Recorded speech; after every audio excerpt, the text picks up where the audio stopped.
नमस्कार मित्रों, आज मैं आपको सुनाने जा रहा हूँ एक ऐसी रहस्यमयी और रोमांचक कहानी जो आपको सोचने पर मजबूर कर देगी।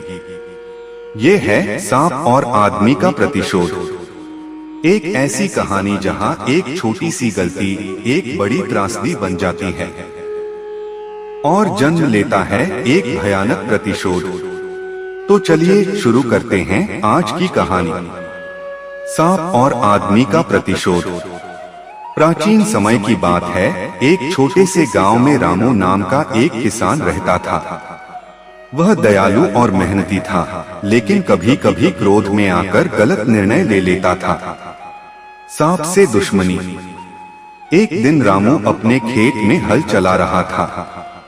अचानक उसे घास के नीचे एक बड़ा सांप दिखाई दिया। डर और गुस्से में आकर उसने तुरंत लाठी उठाई और सांप पर प्रहार कर दिया। सांप घायल हो गया, लेकिन किसी तरह वहां से भाग निकला। सांप को बहुत गुस्सा आया। उसने तय किया कि वह इस अपमान का बदला जरूर लेगा। कुछ दिनों बाद जब रामू की पत्नी और बेटा घर के बाहर खेल रहे थे, तब वही सांप उनके पास आ गया।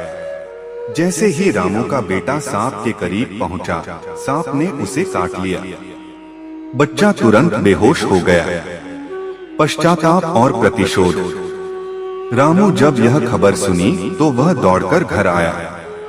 उसने गांव के वैद्य से मदद मांगी, लेकिन तब तक बहुत देर हो चुकी थी। बेटे की मृत्यु हो गई। रामू को बहुत दुख हुआ और उसे अपनी गलती का एहसास हुआ। अब गुस्से से भरा रामू कुल्हाड़ी लेकर सांप के बिल के पास पहुंचा और उसने सांप को मारने के लिए वार किया। लेकिन सांप पहले से ही सतर्क था। वह तुरंत बिल से बाहर आया और रामू के पैर में डस लिया। कुछ ही देर में जहर फैल गया और रामू भी वहीं गिर पड़ा। सीख। क्रोध और प्रतिशोध की आग में जलने से किसी का भला नहीं होता। यदि रामू ने बिना सोचे समझे सांप को नुकसान नहीं पहुंचाया होता, तो उसे अपने बेटे और खुद की जान नहीं गंवानी पड़ती। हमें हमेशा सोच समझकर और धैर्य से काम लेना चाहिए। बुराई का बदला बुराई से लेने पर दोनों पक्षों का नुकसान ही होता है।